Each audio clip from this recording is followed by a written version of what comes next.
Today we're going to read a book called How Many Stars in the Sky? This book was written by Lenny Hort. He's the author. And it says Paintings by James E. Ransome. So he's not an illustrator, he's a painter, and they used these paintings as our illustrations in the book. How Many Stars in the Sky by Lenny Hort.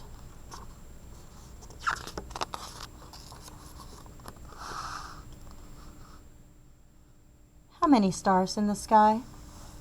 Mama was away that night and I couldn't sleep. Mama knows all about the sun and stars. But she was away and I didn't want to wake Daddy. So I stared out the window asking myself, how many stars in the sky? I could count so many just from my room.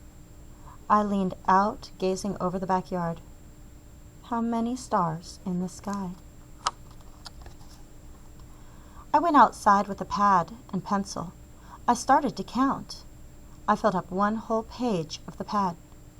But there were lots of stars hidden behind the trees. The house blocked out even more. The street lamp was so bright I couldn't see stars anywhere near it. How many stars in the sky? So what is he wondering? He wonders how many stars there are in the sky. A wondering is a question. What does he do to try and figure it out? He went outside with paper and he tried counting. I climbed high up into my treehouse. I started at the Big Dipper and counted in a great circle all around the sky. I filled up page after page of the pad. It's like a notebook.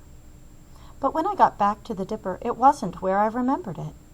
I must have been out so long that the stars had moved. Old ones had set. New ones had risen. How many stars in the sky? Did you know that it looks as though the stars move across the nighttime sky? It's really the Earth moving. He must have been out there for a while. I climbed down from the treehouse, and there was Daddy. I couldn't sleep, I said. I can't sleep either, he said. Your Mama won't be back till tomorrow. I told him how I wanted to count all the stars in the sky. If your Mama was here, Daddy said, I bet she'd know. Maybe you and I can find someplace where it'll be easier to count them.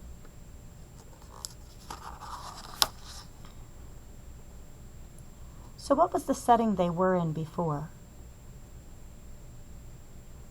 The boy's house and his backyard. Did the setting change? It sure did. Where does it look like they are now? In town. My dog hopped into the truck with us and we drove into town. The streets were quiet, but lots of streetlights were burning. We could see the bright city skyline in the distance. Are the streetlights really burning? No, they're not on fire. They're not burning. That's a phrase that we use to say that the lights are on. They are on.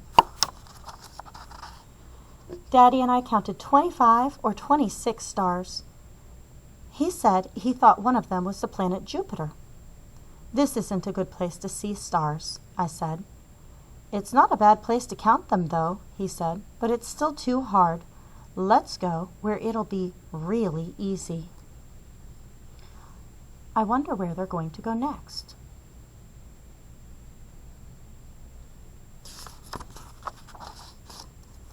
We drove into the city. The big clock by the tunnel said 2:45, but neither one of us felt like sleeping.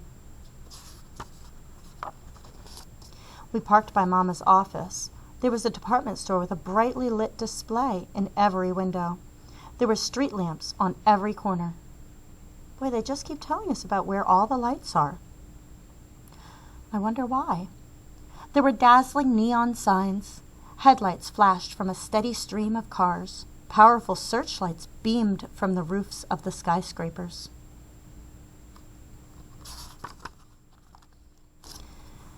and I couldn't see any stars at all. I count exactly 1, said Daddy. No, wait, he said. It's an airplane. Maybe the stars just don't want to be counted, I said. So it was hard to see him from his backyard because there were things in the way and some lights on. It was harder to see them in town because there were more lights. And it's very difficult to see them in the city because there's so many lights. We drove back through the tunnel. I was tired, and I thought we were going home. But instead, Daddy drove us deep into the country.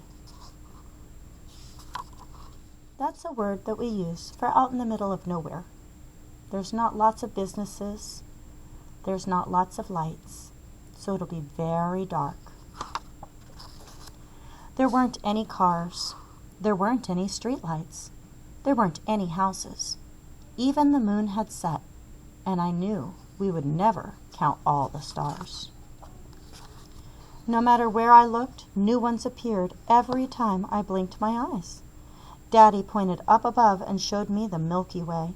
The stars were so thick I could not tell one from the other. We were much too tired to drive anymore, so we slept underneath the stars that night. So what's this setting? It's out in the country. It was daylight when we woke.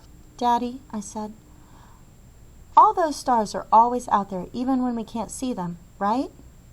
Of course they are, he said. Can we try to count them again sometime? I asked. Any night you feel like it, he said. You and me and Mama can all go out together. I could hardly wait to see Mama and tell her about it. In a little while, we'd all be back home. But now I was just glad to be standing there with Daddy, basking in the warmth of the one star we could see. Wait, it's daytime. What star can you see in the daytime? And that was the sun. Did you know that the sun is a star? It is. What were some of the settings that were in this book, How Many Stars in the Sky?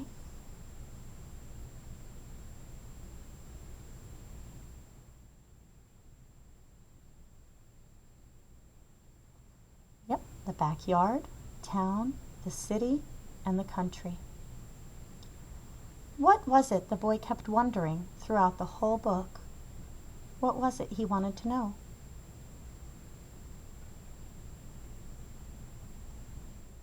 He wanted to know how many stars there are in the sky. Do you know our character's name?